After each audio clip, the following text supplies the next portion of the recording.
Vocês já sabem que a região das Astúrias fica no norte da Península Ibérica e que foi ali que se refugiaram os cristãos, os habitantes da Península Ibérica, sejam eles, bem, vamos chamar eles de visigodos, né? Porque praticamente toda a Península Ibérica era o reino dos visigodos quando da invasão dos muçulmanos.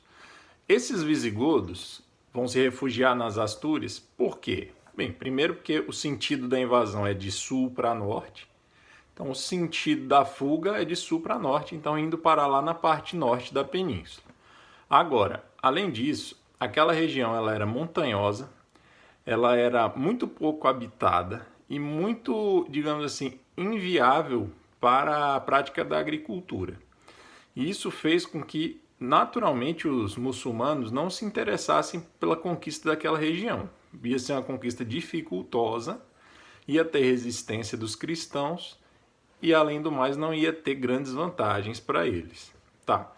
Lá nas Astúrias, eu falei para vocês que o reino das Astúrias vai ser criado em 718 e o primeiro governante das Astúrias vai ser Pelaio ou Pelágio.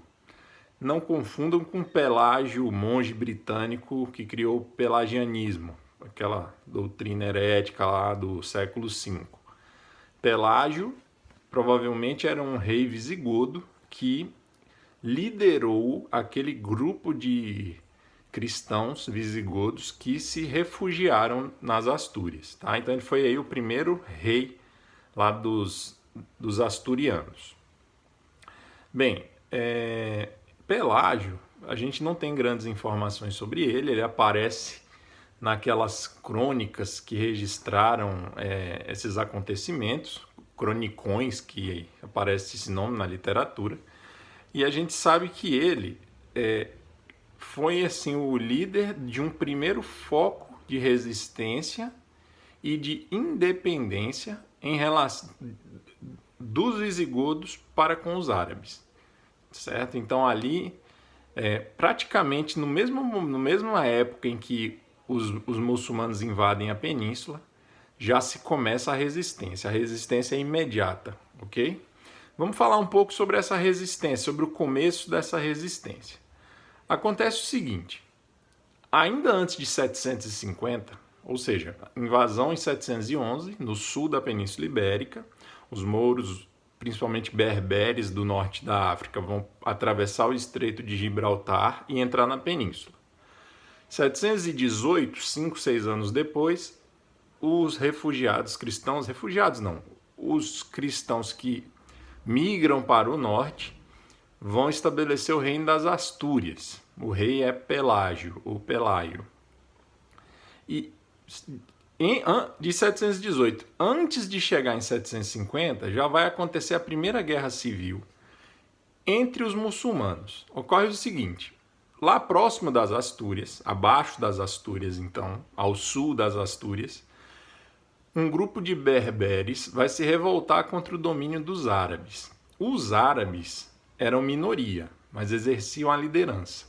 Os berberes se revoltam contra isso, os árabes em minoria buscam auxílio de sírios que vêm lá de uma região um pouquinho ao norte da Arábia, né, ali na própria Península Arábica. Então vem reforços sírios e tem uma sangrenta guerra civil entre eles já de cara. Isso vai enfraquecer aqueles dominadores da região da Península Ibérica que está ao sul das Astúrias e vai favorecer uma primeira investida dos cristãos para o sul, ok? Então isso vai facilitar para que, ainda no século VIII, os cristãos consigam descer, conquistar alguns territórios. A principal batalha vai se dar na Galiza, depois vocês olhem lá um mapa, depois eu vou tentar postar um vídeo com vários mapas, um áudio, uma narração com vários mapas para a gente resumir aí algumas informações geográficas que eu já falei em todos esses vídeos.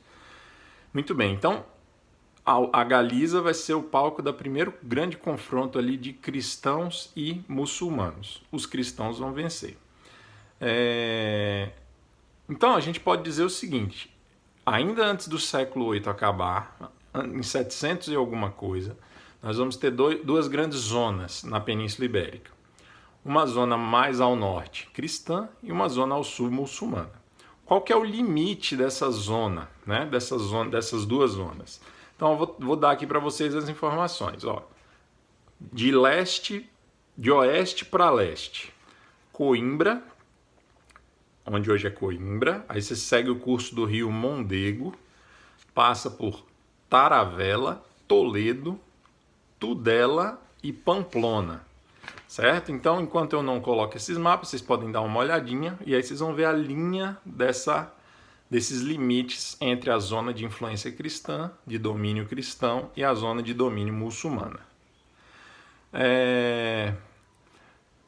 Nessa época, o que acontece? Apesar de todos esses conflitos, o que vai restar da organização social e política anterior, que vem dos visigodos? A única instituição que vai resistir será a Igreja Católica. Tá? Então, em todo esse período de avanço muçulmano, retrocesso cristão, avanço cristão, retrocesso mouro, guerras civis, disputas de poder, não existe nenhum indício de que a fé cristã, a fé católica tenha deixado de ser praticada ali na região da Península Ibérica, mesmo nessas regiões fronteiriças cheias de conflitos, tá? Porém, mais uma observação, nós não estamos falando ainda de cruzadas. Tá? As cruzadas é um movimento que vai surgir no século XI e é uma reação dos cristãos muito tardia ao avanço muçulmano, principalmente lá na região de Jerusalém. Apesar de ser uma luta entre cristãos e muçulmanos, ela ainda não vai ter uma característica marcadamente religiosa, tá? A religião é uma das questões ali da disputa e da luta, mas também tem a questão da sobrevivência, tem a questão da disputa pelas terras. Então, não é certo falar em cruzada ainda, tá certo? O espírito de cruzada vai fazer parte da reconquista ibérica, mas ele ainda vai demorar alguns séculos para ele poder ser inserido aí para a gente compreender isso. Até o século X, vamos dizer aí, até o final do século X, início do século XI, não se fala em cruzadas ainda. Tudo bem? Um abraço aí para vocês.